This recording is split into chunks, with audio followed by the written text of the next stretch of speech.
د ځوانانو راډیو له لوري د فوټسال سیالۍ په دوهمه اونۍ کې د ځوانانو په پراخ ګډون سره ترسره شوې. د دې سیالیو تنظیمونکو د سیالیو پر اهمیت ټینګار وکړل او وویل چې د داسې سیالیو ترسره کول کولی شي په هېواد کې د فوټسال ودې او پرمختګ کې اغېزمن رول ولوبوي.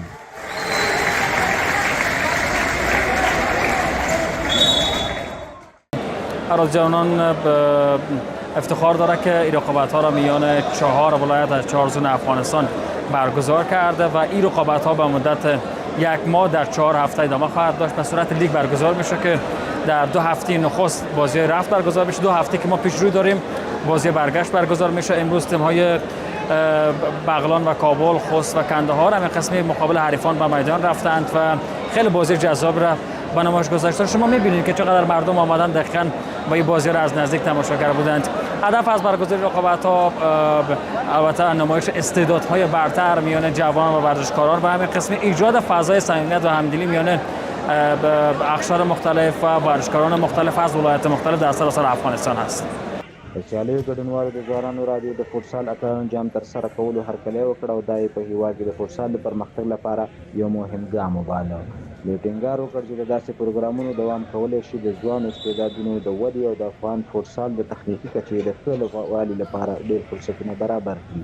د ځوانانو راډیو د فوټسال اتلانو جام سیالیو په اړه باید ووایم چې 2 اونۍ وړاندې پیل شوي دي او 2 اونۍ به نور هم دوام وکړي چې د تګ راتګ په بڼه ترسره کېږي او د هېواد د 4 ځواکمنې لوبډلې په دغه سیالیو کې حضور لري چې بالاخره به د دغه سیالیو اتله لوبډله هم په هغه صورت کې معلومیږي چې د 4 اونیو یا د 3 اونیو په جریان کې مخکښې لوبډلې معلومې شي او د جدول په سر کې راشي. نو تر اوسه پورې 2 اونۍ پای ته رسیدلې دي او پاتې 2 اونۍ سیالی به هم ترسره کېږي. در قدم اول خود ما تشکر میکنیم از رادیو جوانان که همچون برنامه را برگزاری کردن رو به خاطر رشد جوانان، استعداد جوانان اینا میتونن به استعداد خود به نمایش بگذارن. میشه که از اینا به خاطر انتخابات تست تیم ملی بزرگسالان یا نوجوانان میشه ازشان استفاده کنن. دا سیالۍ واقعا چې ډېرې مؤثرې وي زموږ لپاره د دې قومونو زیاتې تجربې ترلاسه کړې.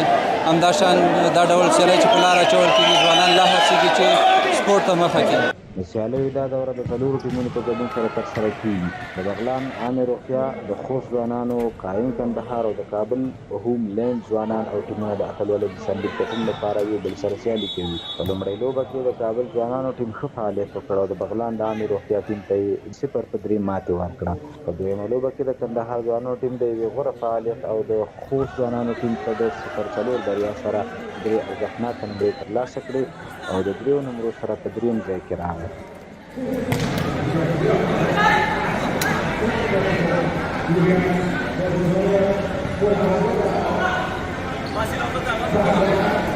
Masih